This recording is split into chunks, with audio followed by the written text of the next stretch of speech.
Nam Mô A Di Đà Phật. Kính chào quý Phật tử và các bạn thân mến. Trong vòng quay bất tận của sinh tử luân hồi, câu hỏi về chết rồi đi về đâu luôn là một bí ẩn lớn khiến bao người day dứt, trăn trở. Nhất là giai đoạn 49 ngày sau khi lâm chung, thời khắc linh hồn chưa an trú, chưa định vị được cõi đi về, lại càng trở thành tâm điểm của bao kinh sách Phật giáo, đặc biệt là trong giáo lý của pháp môn Tịnh Độ. Vậy hành trình đó diễn ra như thế nào? Tâm thức người mất ra sao? Con cháu còn sống nên làm gì để trợ duyên cho hương linh? Và tại sao Phật dạy rằng niệm Phật A-di-đà trong thời khắc này lại có năng lực lớn cứu độ đến như vậy? Mời quý vị cùng bước vào hành trình huyền diệu nhưng vô cùng sâu sắc này qua ánh sáng từ kinh điển Phật giáo và lòng từ bi vô lượng của Đức Phật A-di-đà. Trong giáo lý nhà Phật, đặc biệt là trong kinh Địa Tạng Bồ Tát Bổn Nguyện, sau khi một người qua đời, thần thức sẽ không lập tức đầu thai ngay, mà sẽ trải qua một giai đoạn chuyển tiếp gọi là thân trung ấm, kéo dài trong vòng 49 ngày. Trong khoảng thời gian này, thần thức không còn thân xác vật lý nhưng vẫn mang đầy đủ thói quen, nghiệp lực, ý niệm và xúc cảm từ kiếp sống trước. Họ có thể cảm nhận được sự khó chịu, buồn khổ, tiếc nuối, thậm chí hoảng loạn nếu chưa buông xả được chấp trước. Thân đã rã rời, hồn còn chưa tỉnh giấc, lối về đâu nghiệp lực dẫn chân đi. 7 tuần lễ tâm còn vương trần tục, mong con cháu thắp sáng ánh từ bi. Trong 49 ngày này, nghiệp lực là yếu tố chính định hướng cho sự tái sinh. Nếu nghiệp thiện lớn, thần thức sẽ hướng đến 3 đường lành: trời, người, Atula. Ngược lại, nghiệp ác chi phối dẫn họ vào 3 đường dữ: địa ngục, ngã quỷ và súc sanh. Vai trò quan trọng của 49 ngày.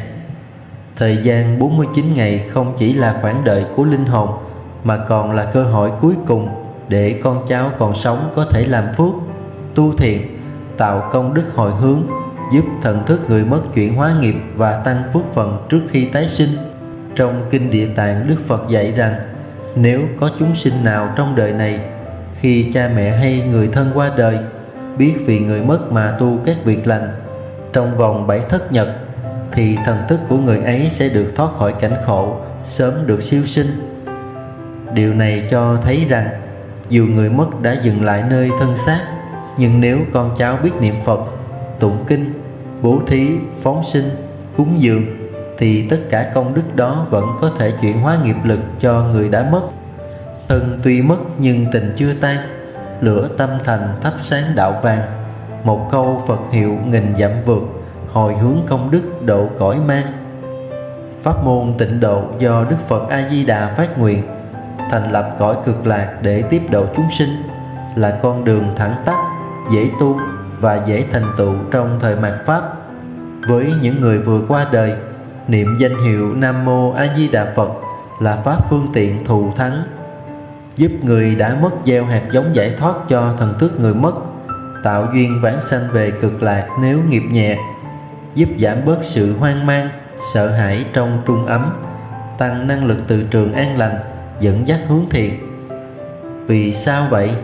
Vì danh hiệu Đức Phật A-di-đà là pháp thân thanh tịnh, là năng lượng đại nguyện đại từ đại bi, có khả năng hóa giải nghiệp lực và dẫn dắt thần thức về cảnh giới an lạc. A-di-đà Phật tiếng gọi nhiệm màu, đưa hương linh thoát khổ vượt sầu đau. 48 nguyện sâu như biển cả, tiếp độ về Tây thoát kiếp lao đao. Khoảnh khắc sau khi lìa đời là thời điểm cực kỳ quan trọng, khi thần thức đang rơi vào trạng thái thân trung ấm, không còn thân xác như chưa tái sinh, trôi dạt trong cảnh giới giữa sống và chết, đầy hoang mang, kinh sợ và nghiệp lực lôi kéo.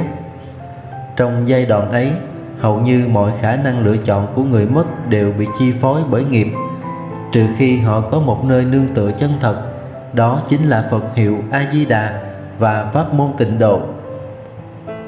Hơi tàn bóng xế thân buông rơi, thần thức chơi vơi giữa cõi trời. Ai đưa tay đỡ trong u tối, chỉ có A-di-đà tiếp lời thôi. Pháp môn Tịnh Độ thù thắng ở điểm dựa vào tha lực của Đức Phật A-di-đà, không phải hoàn toàn tự lực như các pháp môn khác. Người mất dẫu chưa hiểu sâu giáo lý, chưa đoạn tạp phiền não, nhưng nếu lúc còn sống có niềm tin, hoặc lúc mất được hộ niệm đúng pháp, đều có thể được Phật quang nhiếp thọ, tiếp dẫn vãng sanh. Theo Kinh A Di Đà, nếu người lâm chung xưng niệm danh hiệu Phật A Di Đà 10 niệm với lòng tin sâu, nguyện thiết, thì Phật và thánh chúng sẽ hiện thân đến tiếp dẫn về Tây phương Cực Lạc. Đặc biệt trong thời mạt pháp này, chúng sinh căng thẳng, phiền não, khó tu tập thiền định, trì chú hay học kinh sâu xa, thì pháp môn niệm Phật đơn giản mà sâu sắc, dễ hành trì, dễ cảm ứng. Người mới mất khi nghe người thân niệm Phật bên tai, tâm họ có thể phát khởi niệm lành, nương theo âm thanh Phật hiệu mà không bị đọa lạc. Ngay cả người lúc sống khi chưa tu tập, nếu khi mất được hộ niệm đúng pháp, giữ tâm không loạn, vẫn có thể vãng sanh nhờ tha lực Phật tiếp độ.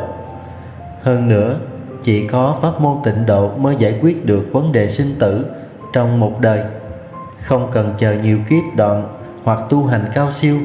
Đó chính là cửa ngõ cuối cùng để giải thoát cho chúng sinh thời mạt pháp. Cửa tịnh độ mở rộng muôn phương, dành cho người khổ giữa đoạn trường.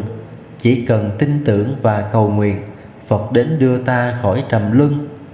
Chính vì vậy, khi có người thân sắp mất, thay vì lo chuyện tang lễ, khóc lóc hoặc làm nghi thức rườm rà, điều thiết yếu và cấp bách nhất là phải khuyên họ niệm Phật hoặc hộ niệm cho họ bằng danh hiệu Phật A Di Đà. Đối với những ai đã mất rồi, họ không còn khả năng chủ động tu tập, chỉ có thể nương nhờ nguyện lực và công đức của người thân. Vì vậy, gia quyến nên tụng kinh A Di Đà, kinh Địa Tạng mỗi ngày, niệm Phật ít nhất vài ngàn câu mỗi thời, hồi hướng công đức cho vong linh, bố thí, cúng dường, phóng sinh vì người mất. Nếu duy trì liên tục trong 49 ngày, sức mạnh của chánh niệm và thiện nghiệp sẽ như chiếc thuyền đưa vong linh vượt khỏi biển khổ luân hồi. Người mất còn nghe tiếng Phật vang, thần thức nhẹ nhàng thoát đoạn trường. Một câu niệm Phật tâm an lạc, cực lạc hoa sen nở giữa sương.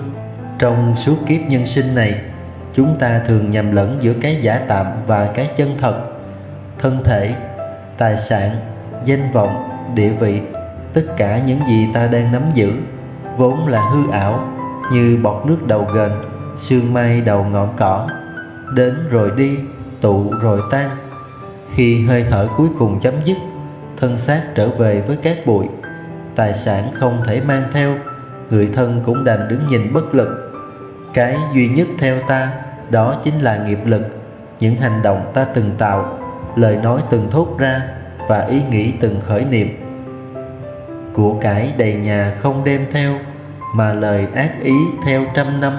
Chỉ có câu kinh câu Phật hiệu là hạt sen gieo giữa tử sanh. Thân người là giả tướng, là khách trọ của ngũ uẩn, còn nghiệp là chủ nhà dẫn dắt ta qua sinh tử. Dù thân này đẹp hay xấu, giàu hay nghèo, thì đến cuối cùng thân này không đi được, chỉ có nghiệp tự mang mình đi. Kinh Tương Ưng Bộ dạy rằng chúng sinh là chủ nhân của nghiệp, là thừa tự của nghiệp, nghiệp là thai tạng, nghiệp là quyến thuộc, là chỗ nương tựa.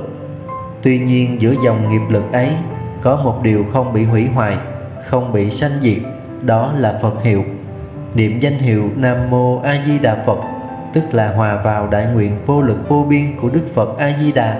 Vì Phật đã thành tựu ở cõi cực lạc và đang giang tay tiếp dẫn mọi chúng sinh niệm Phật.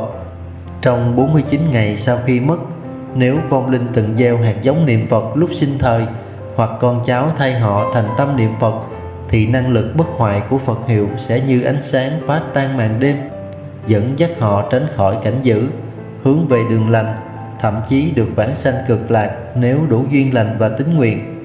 Danh hiệu Nam Mô A Di Đà Phật không chỉ là chuỗi âm thanh, mà là năng lượng tỉnh thức, là chiếc thuyền từ bi vượt qua dòng nghiệp lực, giúp người mất được nương nhờ tha lực Phật, chuyển nguy thành an.